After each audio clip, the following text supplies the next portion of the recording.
I'm Matt Reynolds, and this is my podcast. I can do the job, but running the business is quite difficult. What a lot of tradesmen lack, and I was probably one of them, is business skills. I don't mind making mistakes. You learn from your mistakes. Information is all around you in the minds of people that work beside you.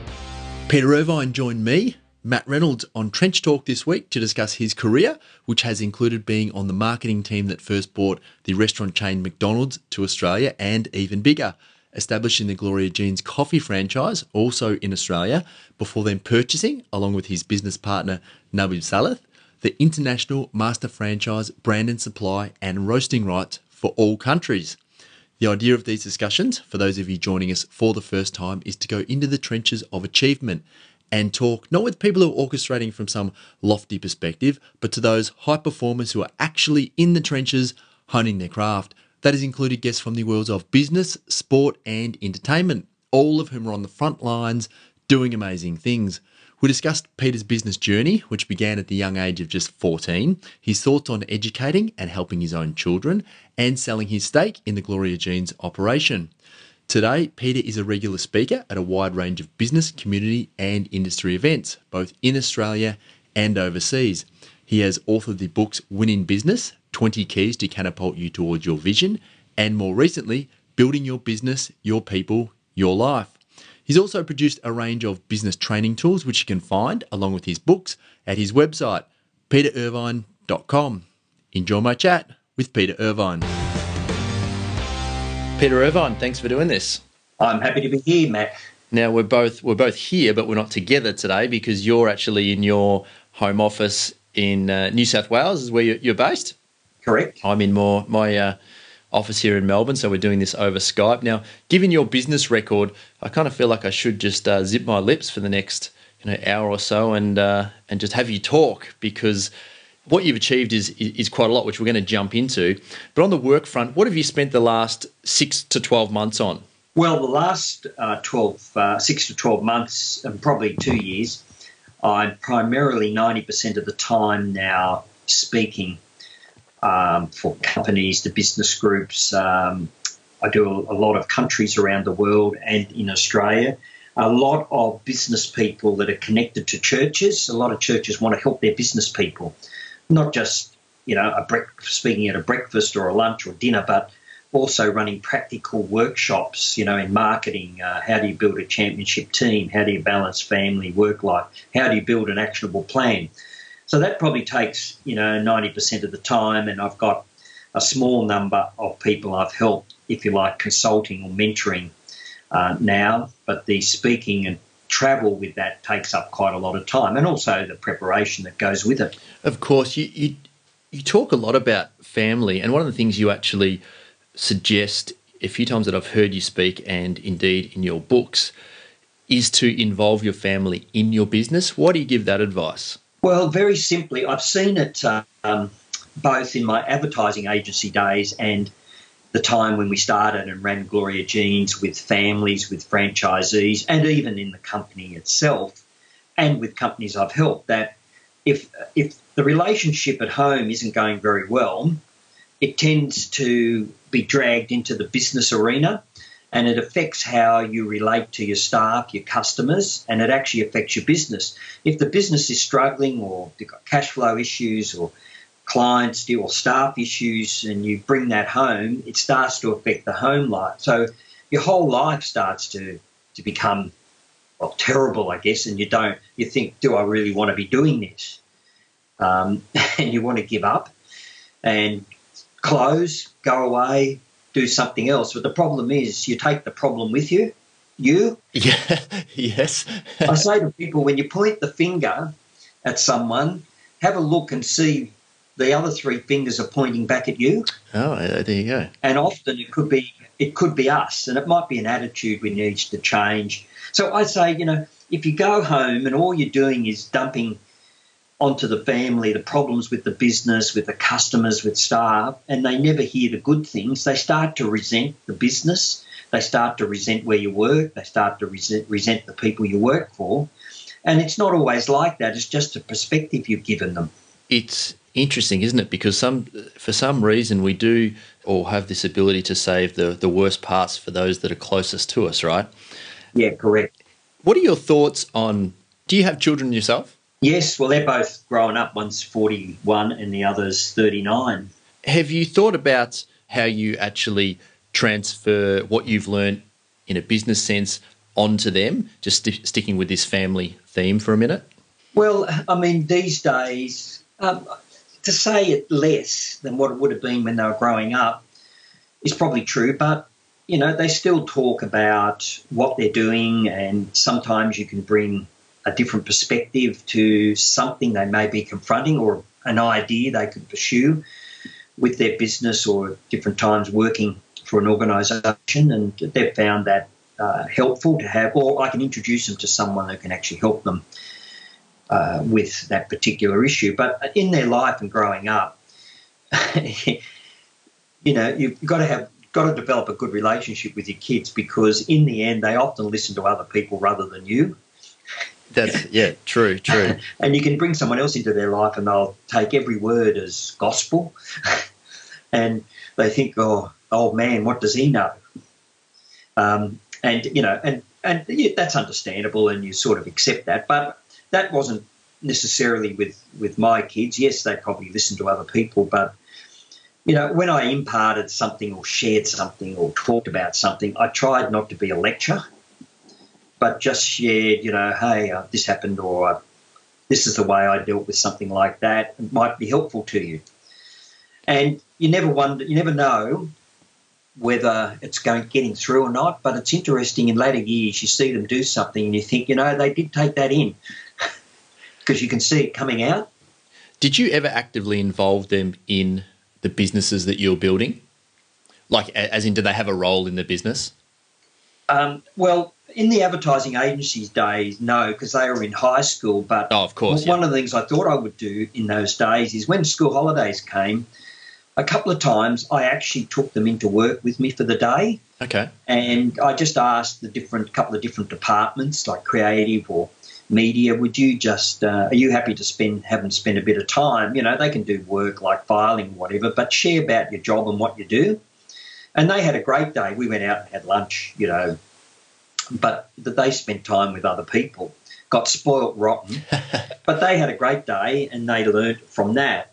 In the Gloria Jeans days, they were getting a bit older, but still at school, I used to take them with me, particularly prior to Christmas, and we were delivering stock in my car every day to stores at Christmas, because we're still trying to work out how much volume stock they needed in the business in the early years. But later on, our older son, he started uni, didn't want to continue because I think he wanted to do uni for the wrong reason, and then he said, I don't really want to do this. So I got him a job as a manager, or assistant manager in one of the Gloria Jeans stores, absolutely excelled and became passionate about coffee and training as a barista, etc. And over time, the other guys in the company brought him into the business to operationally support stores. Then he became training and drink development, and eventually he and his wife started their own brand and concept up in Newcastle.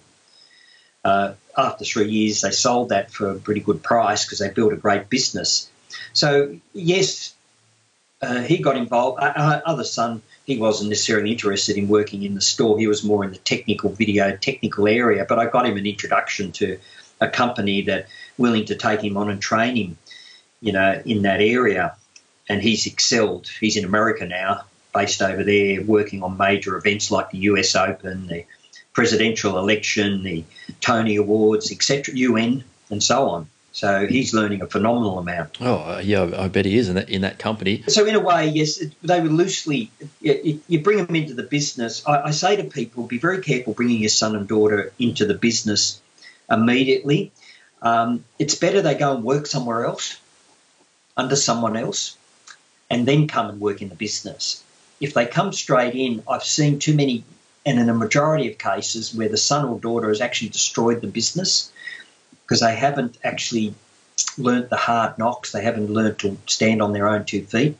They think it's a divine right to come in, and they make terrible decisions, and they treat people badly because they think, you know, they really de facto own the business. Yeah, no, I hear what you're saying.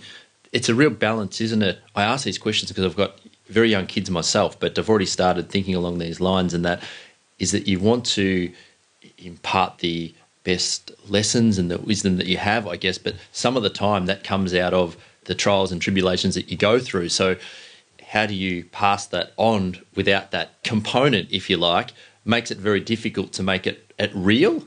Does that make any sense? Yes. Yeah. Yes. Now, I want to take you back a couple of years. What was your first job? Well, my first job, I started at 14 years of age in 1963 as a junior in an advertising agency, February 1963. And did you know at that time that you'd turn out to be a lifetime advertising and marketing guy, or was it just an idea that sounded good at the time? Well, here's where the reality kicks in, Matt. I was Blacktown High School, western suburb of Sydney. Back in those days, there was Year 9 and Year 11. Year 9 was the school certificate and Year 11 was the leaving certificate. And usually you went on to Year 10 and 11 if you wanted to go to university. And only a few, very small numbers would do that. It was a lot more difficult to get into uni. So I struggled through school. I was interested more in sport. And I thought school was just a place you had to go to get through before you went out. And I'm not sure what you did.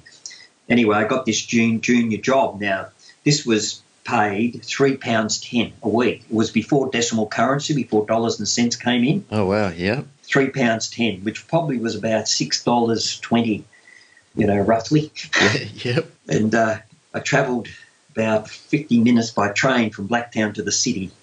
I got this job as a junior, and I didn't even know advertising agencies existed. It was just a job that came up through Centrelink.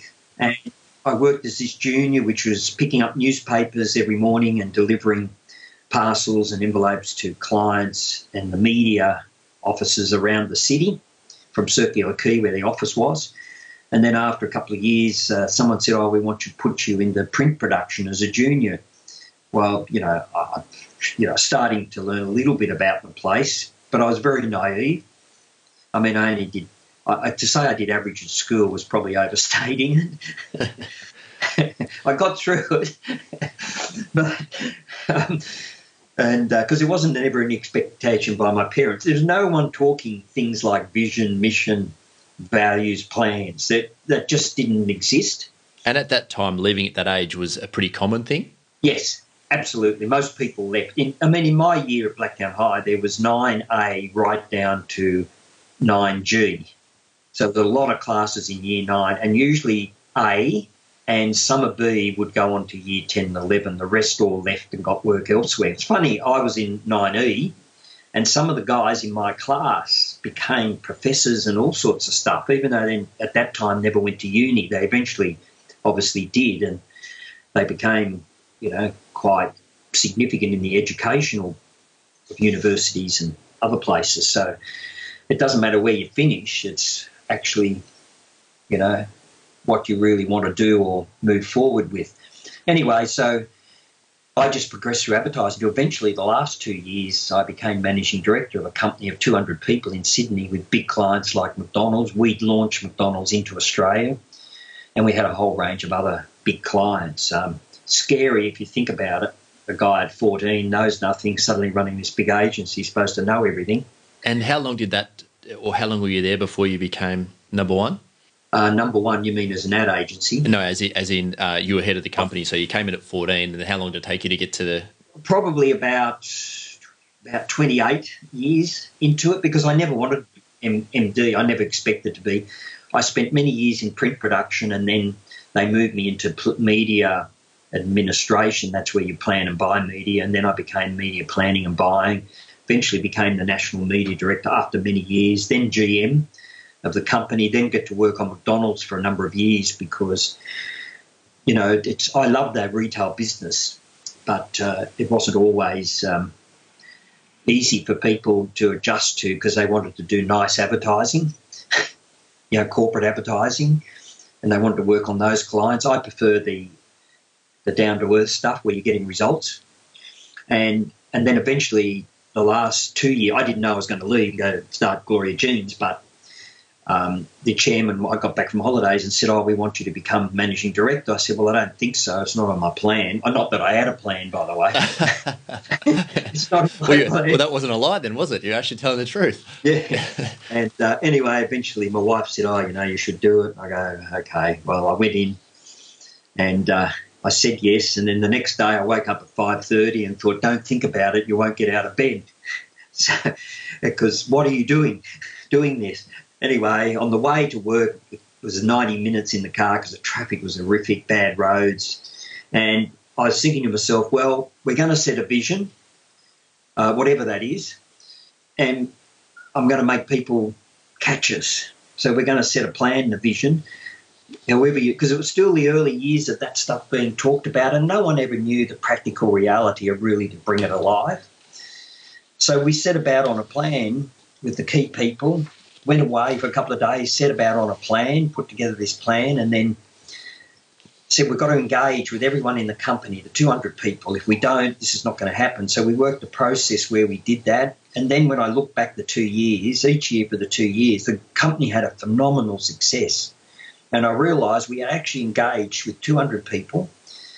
We won every client we pitched for. The company grew, became very profitable.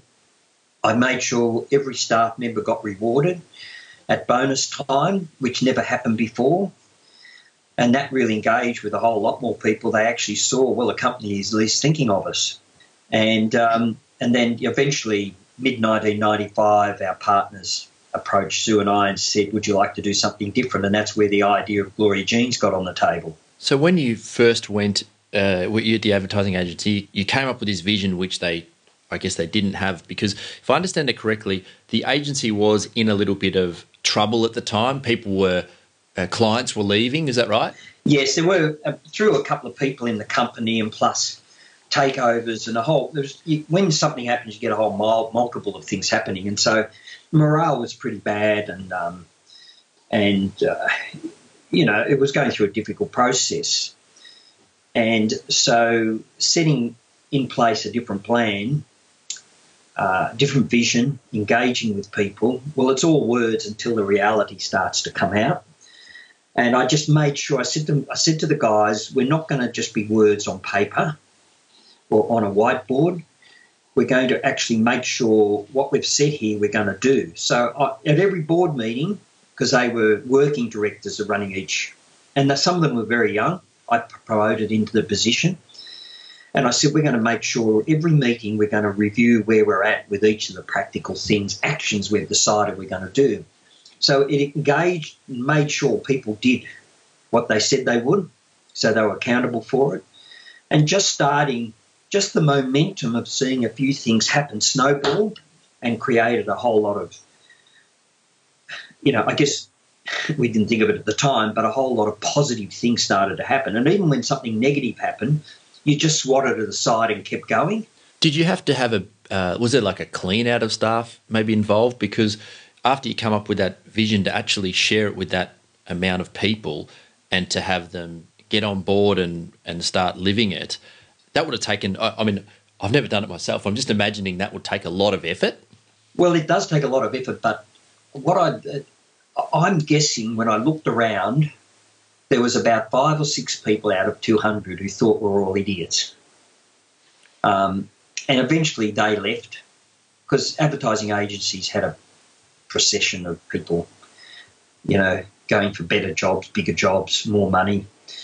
And they left and other people came in and just understood us for where we were at that point. Did every staff really understand everything we were doing? I don't think so. But because they saw us addressing practical things that were hindering the business, because we were encouraging them, empowering them, you drag them on the journey. And I thought at that point, you needed a majority of people engaged to take you forward. But I've learned in the last 12 months that if you get a vision, very practical vision, and you get 3 or 4 people that really believe in it, they can actually take everyone on the journey because other people start to engage with them. So you don't have to have 100% buy-in? No, we didn't get 100% buy-in. We started to get more and more buy-in as people thought. When we said we're going to do this and we did it, you get a few more people buy in. And that's just a practical implementation, whatever it is. We're going to do A, we go and do it, and then that builds that builds some legitimacy into what you're saying at the time, but then for what comes up in the future as well. Yeah, correct. So I'm guessing when you got the McDonald's contract, if you like, that would have been a sort of highly contested account to get. Were you in charge of the agency when you landed that account? Oh, no. I was a junior. Oh, okay, so they were there for quite a while. Yeah, and I remember wondering what the MD, managing director, when he announced we'd picked up this McDonald, never heard of it before. We'd knocked back KFC to take on McDonald's. I thought, what is it? I'm just young. And then, fortunately, I didn't have any idea what I was talking about, and he did.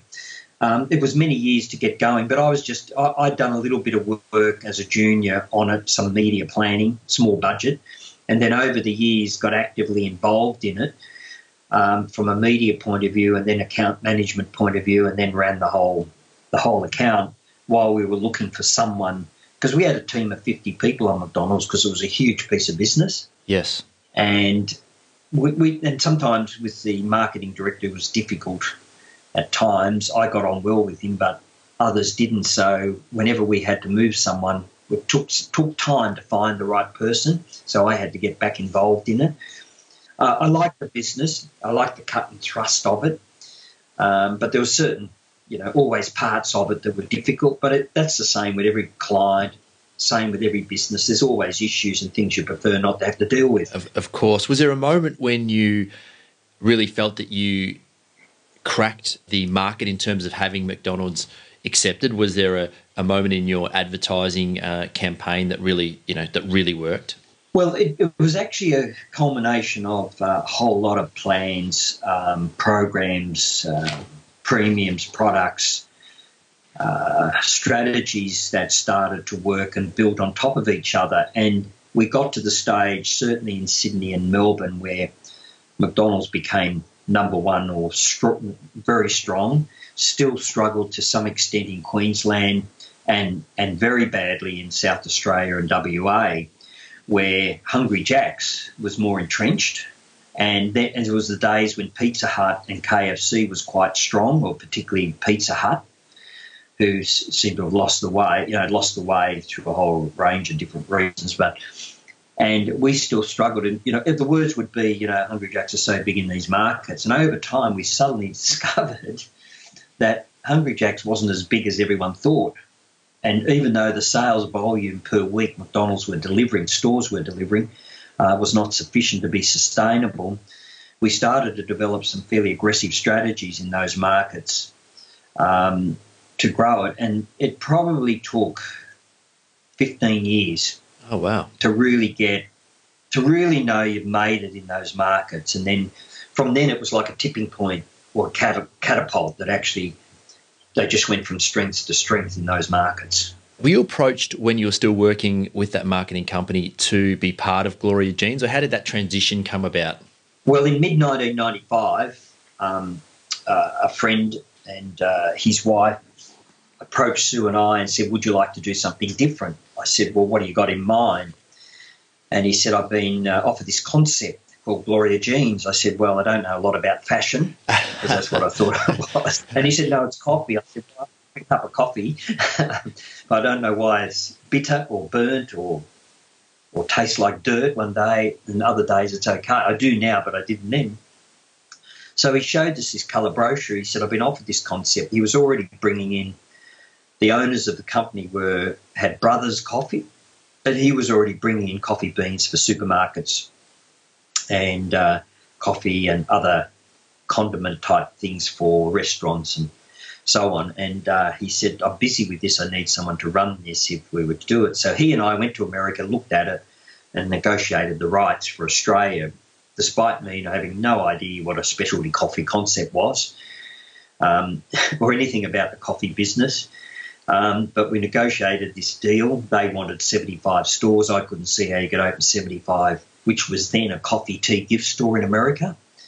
In Australia, we convinced them on 25 in a 10-year term. Even that seemed ambitious. But we came back and we had agreement to open 2 stores, and we got going, struggled for a long time. There was a whole lot of adjustments, a whole lot of things we had to do. I mean, the Americans were no help, as they usually aren't with any business, because they just don't understand the international market outside the east and west coast of America. And so they're not that much help. So you really got to take this and actually turn it into what it's actually designed to be, which is what we did with Gloria Jeans, and started to slowly get traction. But it took some time. There was a lot of energy, a lot of money, a lot of research, not physical research, but looking at what is the specialty coffee market that you see today. And that really, over time, and it wasn't immediately, but over many years, turned the market, on its head.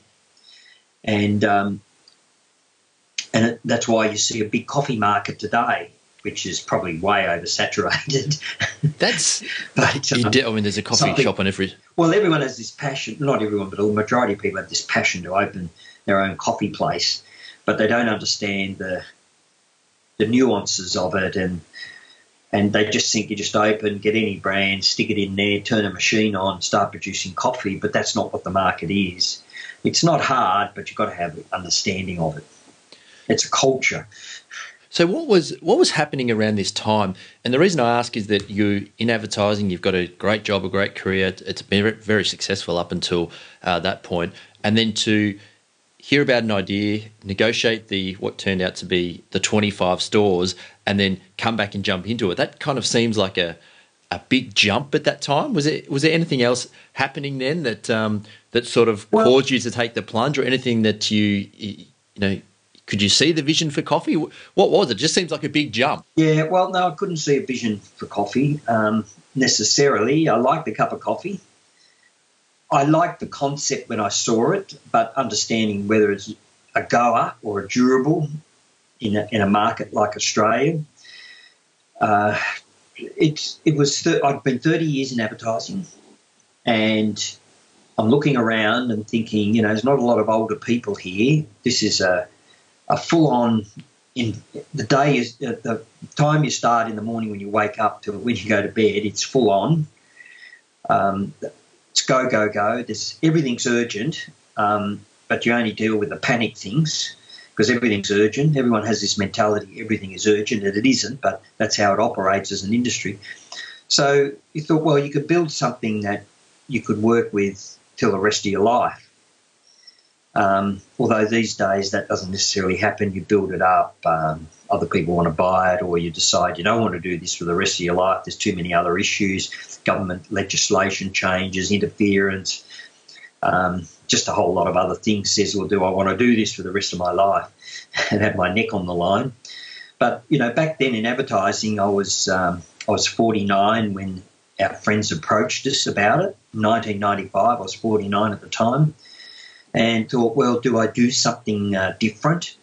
And I'd always sensed for a couple of years, I'd said to my wife, I think God's got a different plan for us sometime. I don't know what it is. We can talk about it when the time comes. Well, that was the time when someone came to us. Do we look at this? We both decided, yes, it sounds like a good idea. So we made the decision. So I gave up the income and the big bonuses, and then started putting money in a business, the money started to disappear, as you know. Yes, well, building a business is very easy, irrespective of the bank account, isn't it? But when you have to account for that. It keeps going down, and I say to some people, they go, I'm going to start a business. They hadn't thought about it properly. I'm going to give up my job. I said, well, don't give up the job yet. Make sure you've got this thing going first and you've got it together, because once the money stops, it starts going out, even in trickles, but it keeps going down. So you came home from the US, you landed, you left the advertising agency. What did you do next? Because I'm guessing that there's this moment where the two of you are sitting in an office in a room or whatever with a commitment to open 25 stores, but you haven't actually got anything else done. Where did you go from there? Was it recruitment? Was it finding sites? No, I got back. We'd made the decision, negotiated the deal. We still had all the paperwork, which took nearly 6 months to finalise. Because a lot of their stuff contravened laws in Australia. We had to get them to change it. Americans don't understand about paperwork has to change. in the business process, franchising and so on. But I went back. I had to give 3 months' notice. So I waited. It was early August in America. When I got back, it was about September. I resigned, which meant I could leave by Christmas, which gave us a chance to get plans, start getting stuff together, finalise the documents, start getting designs for stores. So we finally opened the first store mid-November 1996. So we just, I had fairly big payout because I'd been there a long time. You know, I had long service leave, but I also had a payout agreement as part of my contract, which gave me at least some good money, could live on, plus also could loan to the business to get started as we needed to. So there wasn't any office, I guess, until about the next year, 1996. I just used an office or a room, bedroom at home as an office, and my partner had his other business, so he had a roasting plant and offices there, so he was okay from that point of view. And then was the first goal or objective to open the first store? Yeah, yes. Well, we actually, along the process, got an agreement to open 2 stores, one at Miranda in south of Sydney and the other at Pagewood, East Gardens, not far from the Sydney airport. And they were about 2 weeks apart in opening. So it was a pretty, even by the standards that you eventually rose to in terms of the amount of stores that you had open, it was a pretty aggressive start, wasn't it, really? I mean, a couple of stores at once. Well, not really. They struggled because we're still getting to understand the concept, and it was new to Australia. We were totally re-educating the whole market as we went.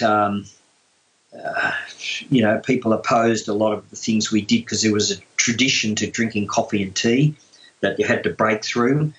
And, all the money we had went into that, so there wasn't much left until we thought, well, we had a hybrid of specialty coffee takeaway to a lot of merchandise, which, you have a novelty hand-painted teapot. You don't sell a lot of them, and when someone buys one, if they're the only one interested, they're not going to buy another one of them unless it's different. So, and the margins are terrible on it, so you're not going to make much of a business. So we had to continually work at the model to get it right before we even considered a third store. And it wasn't till about 2 years into the business that we looked at then a second and third stores, because I had some ex-McDonald's people that I knew that came to me and said, we'd like to get one of these franchises, and they were willing to work with us to build the business. So we had people, even though they put money into it in terms of buying a franchise in the store, were willing to work to us to build the business. They knew we didn't have it quite there. The product was great. Everything was great, but the financial viability wasn't there at that time. And how long did it take before it really started to turn around from a financial point of view? Well, I guess it was quite a few years, because you're constantly investing in the business, because as you start to grow, you then got to put another person on. You might open a company store where you've got to be able to fit that out. Right. And you've got to run that, because even though the first 2 stores were company stores, a guy who had a men's shop came along and really pestered us after about 12 months wanting to get Miranda. He said, no, I understand, you still got to do things, but I love this business. I want to be in it. So he rang us so many times, we decided, well, he obviously must be passionate. So he did. And the 2 managers of the East Garden store got together, and her mother funded them into it, and they took over that store, which brought some more cash flow into the business. And then we opened, we're going to open another one, but then the brother and sister-in-law of one of the partners in Miranda, they wanted to get one, so they took the next 2 stores. So it was a few years before we got another company store, because every time we got a site, we had someone I knew come along and said, I'll take that one. Oh, and that worked well to fund the expansion. Yeah, it's not the ideal way. Everyone, building a business, or particularly franchise business, will say, you've got to have all this stuff in place, you've got to do all these things or whatever. And I go, yeah, that's all terrific, but it's not reality. You've really got to run the business on the smell of an oily rag. in the early days, and you've got to put a lot of time and effort in yourself until you're at the point you can bring in support or whatever resources you need. It slowly grows to it gets to that point where you can invest a bit more in it. I know in some cases people get investors and they bring in a whole lot of money up front and they do it all up front. But sometimes they don't ever get the business right because they've relied on the cash and they're not forced to do the things right they need to do right. So it's almost like if you can have the business work with very little money, then by rights it will also work when you have a lot. Well, yeah, I mean, I guess that's a bit theoretical, but it actually worked in practice in that case. And, you know, I learned a lot. I did things that I never thought I'd be doing, like leasing, finding sites, leasing, recruiting franchisees, getting designs and fit outs done. Well, the interesting thing is as you grow, other people come on and they tell you can't do this. You could say, well, you can because we did it. Oh, yeah, okay. Well, you get a shop fitter saying, oh, well, this is the cost per square metre. I go, no, it's not. We've already done it for less than that, and they're just trying to, get a premium. Changing tracks just a little bit for a second, I've heard you talk a lot about having the right people, which seems like you attracted, maybe had the knack for attracting very early on the right people. And I was talking to a business owner just in the last couple of days who's having issues in one section of their business, particularly where they've got to sort some things out. How do you actually find the right people? Does it go back to that having a strong enough vision to plug them into? Because it seems very, you just said my comment before was theoretical, like it is kind of theoretical to say get the right people. Like I don't think any business owner goes out to intentionally find the wrong people, but then we sometimes end up with people working with people or people in our organisations or businesses that maybe we can call challenging. So how do you find and then keep the right people? Well, here's a few things that I've learned, and I've made a lot of mistakes. You're right. I don't think anyone deliberately goes out and says, I want to get someone who's going to steal from me, who's going to cheat, not turn up. But we seem to end up with them. And that's a big question, I know. So feel free to take it where you want to go. In the early days, we hired a couple of people we could afford. They sort of knew their job, but they got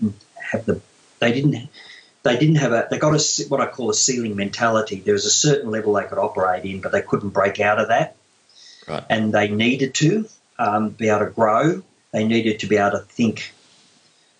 Needed to be able to provide. If you take the financial area particularly, you needed input from the finances, not just someone who counted, the dollars coming in and the costs. You needed, hey, do you understand, that our labour in this store is too much? You need what I call commercial input to help you.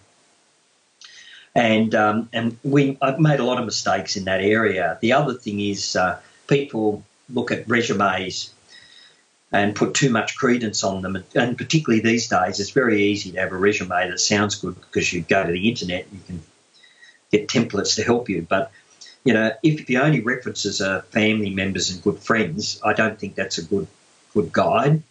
And I look for people or what they've done. But then I say to people, what you need to do up front is share with them your business, what it's about, your expectation of how customers are treated, how you treat each staff members, and have a look at them and see are they engaging with that, or are their eyes or they're rolling their eyes. If they're rolling their eyes, you know that they don't believe any of this stuff, and they're going to be a problem for you. The other thing is so often in business, and I've done it myself, you're so pushed for work that you'll take anyone that comes along who sounds good. And I usually refer to it as someone with a pulse. Yeah, anyone. And look, anyone can do anything, but people have a lot of attitudes and mindsets about they don't want to do certain things, or they're not going to do it, or they think that you're going to solve all their personal problems and give them all the time off they need because they've got so many personal problems. You're going to keep loaning them money because they spend their wage, or they've already spent it before they get it, and they're always borrowing. I had them in advertising all the time. The same people would go around trying to borrow money from different people as soon as payday had come because they'd already have to pay off all the money they borrowed from everyone else before. And if they're doing that, they're more worried about those things and they're worried about their clients or the business or the job they've got to do. So you need to have people who will get on with the job when you're not there. And even as a tradesperson, you've got to go to another job to quote or whatever. You need to have your people there doing the job. You don't want to, sneak back and find them sitting down having a smoko or doing nothing or half doing the job. True.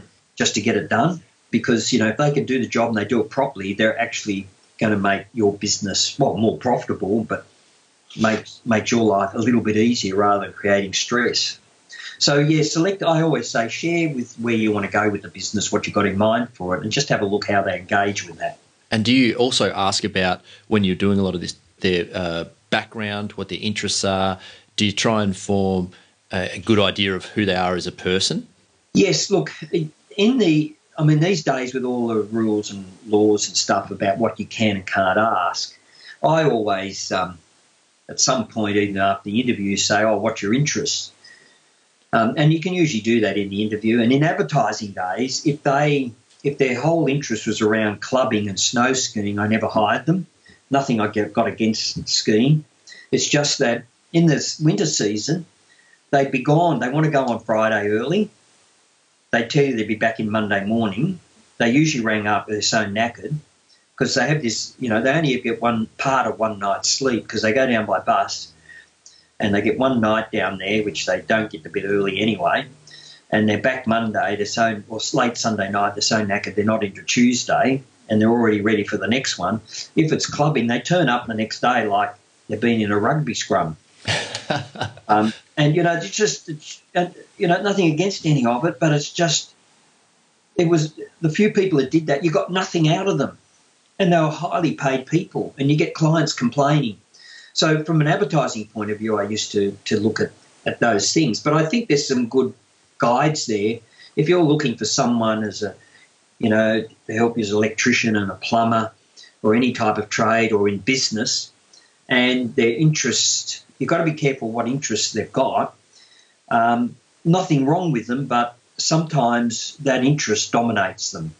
And particularly if they say they're really passionate about blogging and social media, it's because at work, so much time is taken up by people doing personal stuff like that, that you've either got to factor it in, you're not going to get 100% from them, and are you willing to wear that? So you really want to ensure that the opportunity that you're providing in terms of a job or a role is somewhat in line with what they actually truly want to be doing. Yeah, correct. If it's just a job to get money to do all the other things, they're not going to sow into the business. They're not going to look after clients.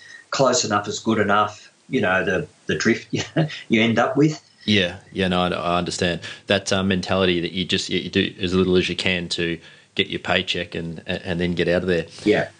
Now, at the peak of Gloria Jeans, how many stores did you have? Well, at the peak in Australia, we were getting up close to the 500 because we had to close about 25, 26 stores when Borders Books closed. Oh, were you part of their... Well, we did a deal with them whereby we would open or take over their cafes in every stores.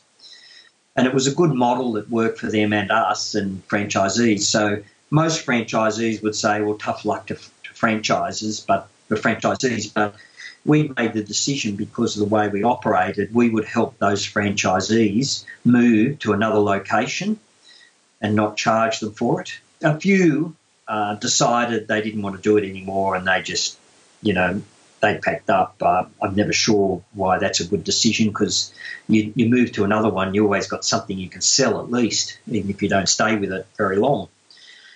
So we helped them do all that. But, a company like that closing, there's nothing you can do. So you lose a few stores. And there's always movement in the market because landlords, particularly in shopping centres, get very greedy after a lease renewal. And they seem to think the business can cope with a double increase in rent. And they're always looking to maximise their yield. They don't seem to care about whether retailers and shop owners ever have an existence or not. And it's a bad problem which still exists today. But so there's always a move. And then when we bought the International off the Americans in 2002, there was about 15 countries. Well, we've expanded to about 39 countries. So there was up close at one stage to 1,000 stores in the world. So you owned, if I understand this correctly, you owned the Gloria Jeans brand.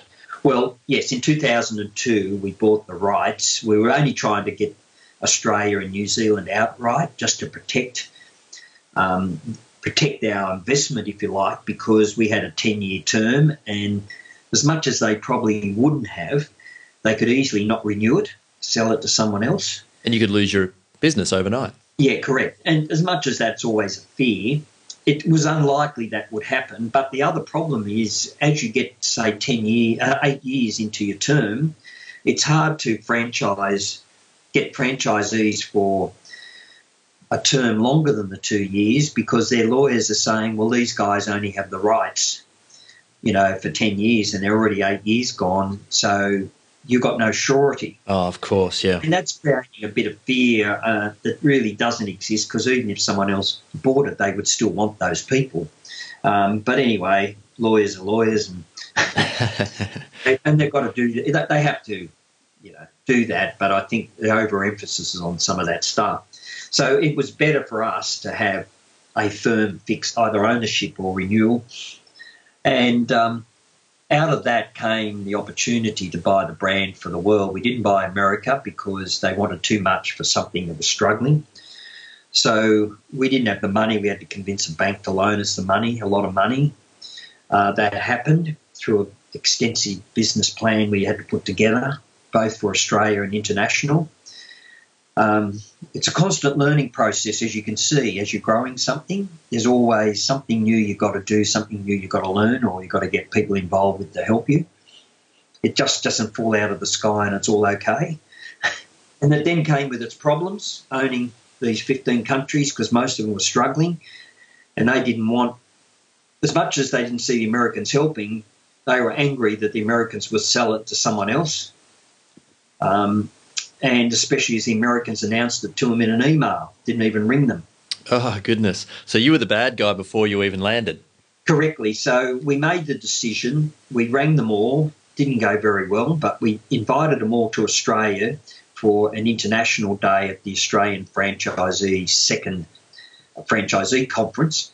Have an international day. We didn't think many would come. They all came, sat in the bar for the whole time of the Australian conference, or most of it, and fueled themselves with each other and alcohol. And the word coming to us is they were going to tear us apart on the International Day.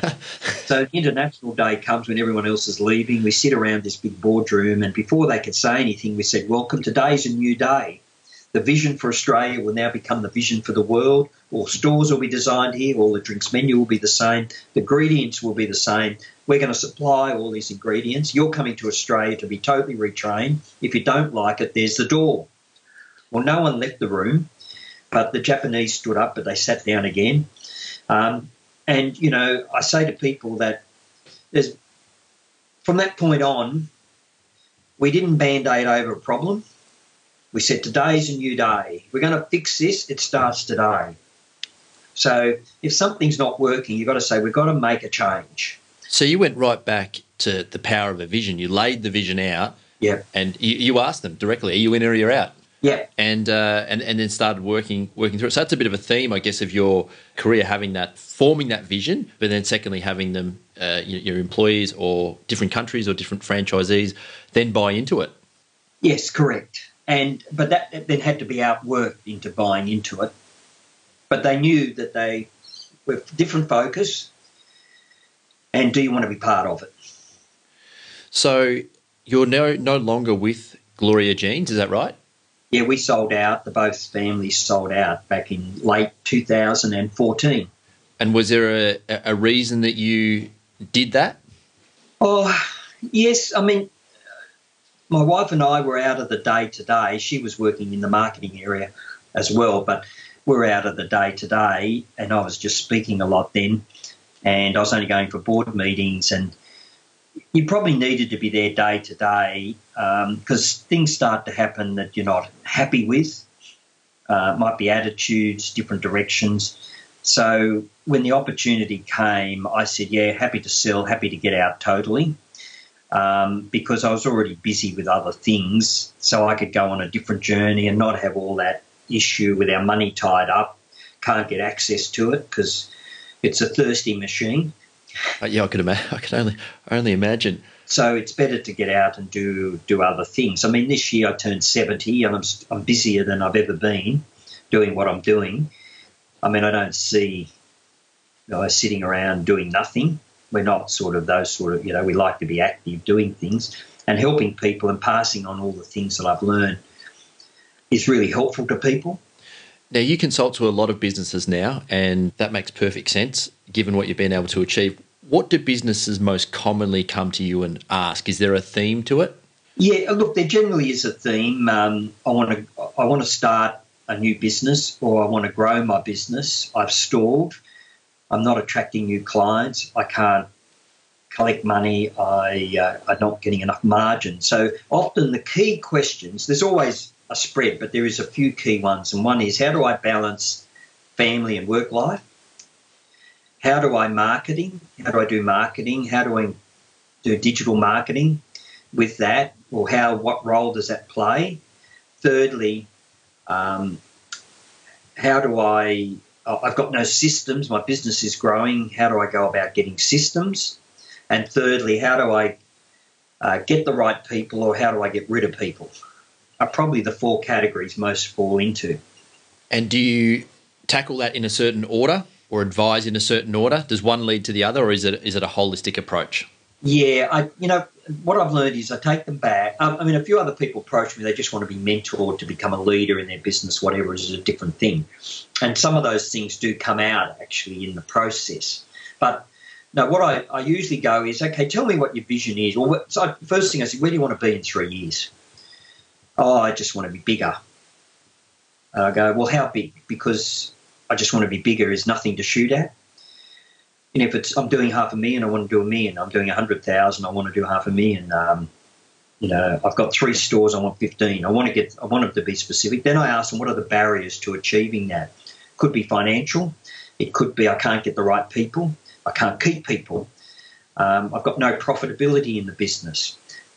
You're starting to work out some points for the action sheet. No profitability. Maybe we're not charging enough. Can't charge any more. Well, actually, it's not true. I've had people I've asked to put the prices up. They've done that, and their business started to flourish, and they've actually attracted a better clientele who actually pay them on time, which is even better. It does help, doesn't it?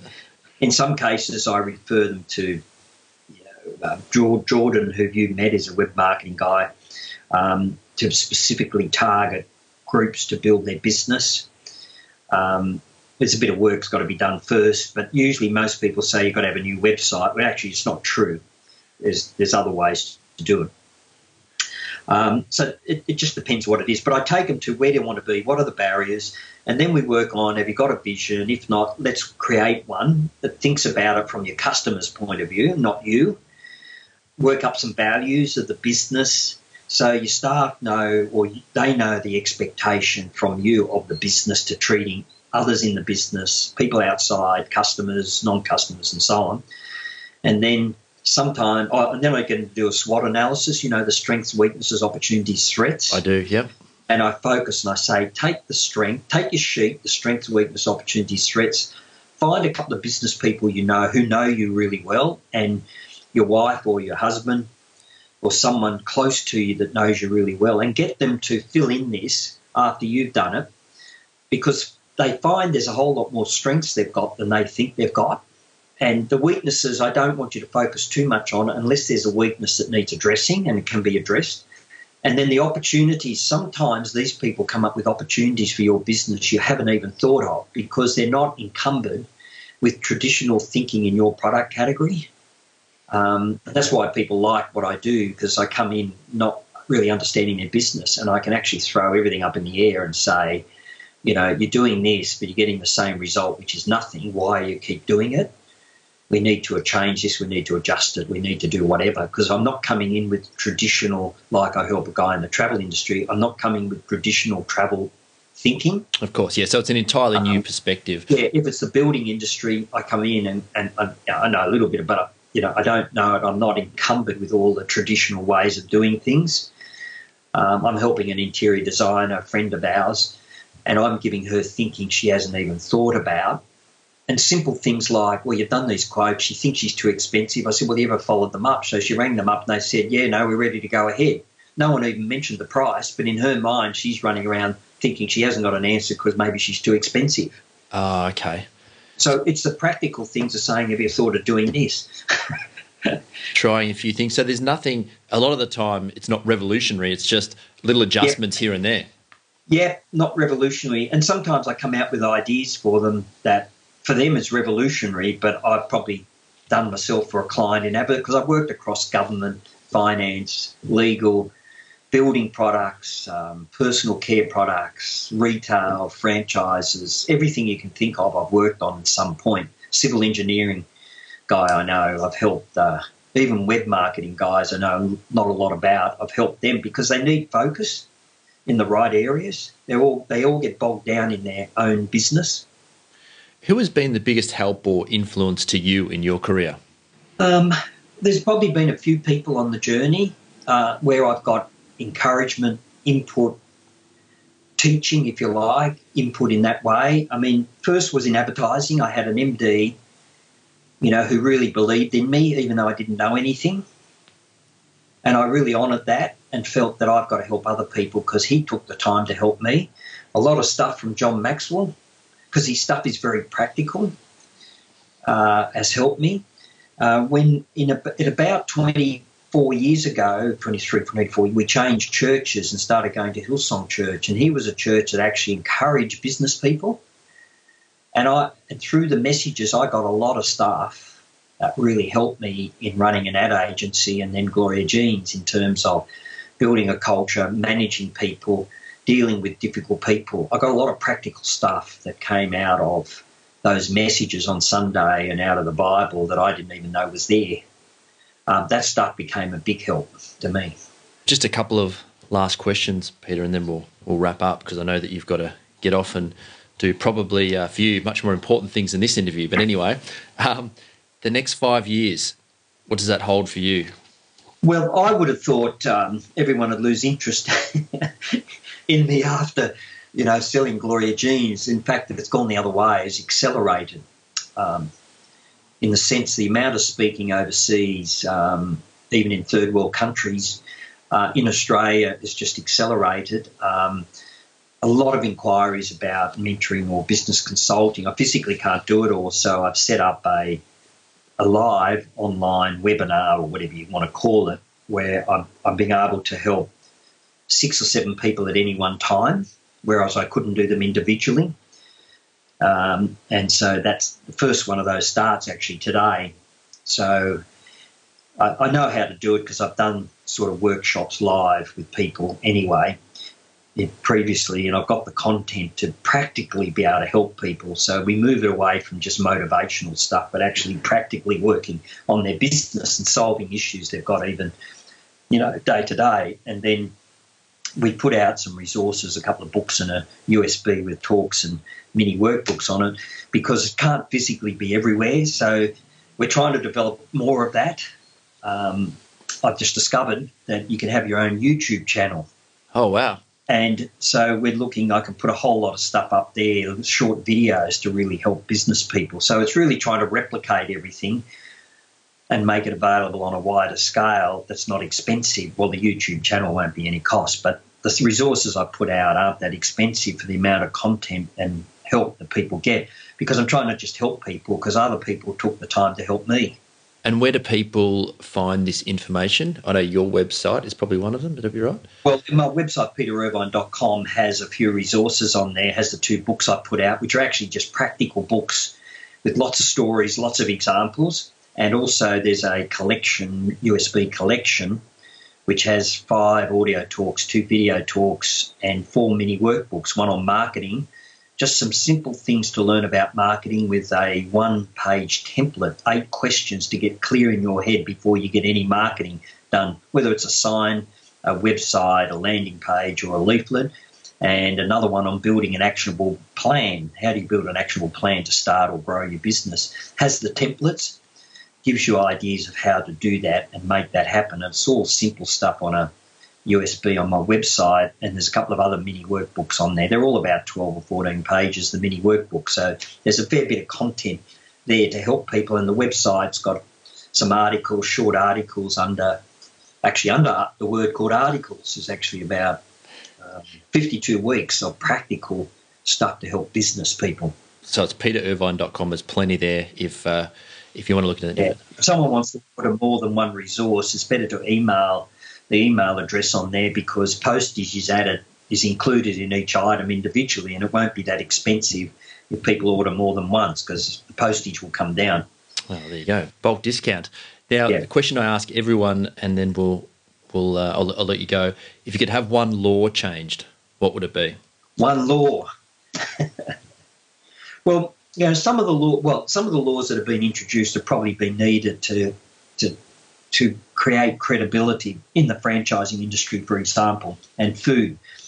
If one law changed, it'd be good if they got rid of a lot of them and made it more complex to do stuff. Just trying to think what would we actually get rid of. That's actually come up a few times, actually. Maybe a little bit of deregulation would make things a lot easier. Well, it is. I mean, every time they try to do something to protect a small minority group or one person, they create so many laws and paperwork around it. It actually costs that person a lot more in their own legal costs. So it ceased to achieve what it's want. I just think if one law could be changed, is actually a law that eliminates lawyers having to be involved in everything we do. Fair enough. Is there any, I think a lot of people, by the way, would probably agree with that, but anyway, are there any other parting words you'd have, any advice that you'd want to leave business owners with that they can take away with before we finish? Yeah, don't live a life of regret. You don't want to say later in life or on your deathbed, I wish I tried that. So many business people won't launch a product or a service or start a business or move away from what they're doing into something they're really passionate about. The key thing is to look for what are you really passionate about, so it's not just a job you're doing, and don't live with regret that you didn't at least start the journey looking at that. And there's so much information today. You can go on the internet. Yes, there's a lot of crap on there, but there's also good stuff. Talk to people, get information, read, invest in yourself, and then use that to formulate where you want to go and what you want to do in the future. Well, Peter, I'm going to let you get back to your day. And once again, thank you so much for carving out a little bit of time for me and for doing this, and for everyone listening. It's been a blast, and hope to we hadn't seen each other for a few years, but we caught up recently, and hope that you venture to Melbourne again sometime soon. Thank you, Matt. Great talking. Hey everybody, it's Matt again. Thanks for listening. Just a couple of things before you guys clock off. You can get all Trench Talk episodes at xrm.com.au/podcast.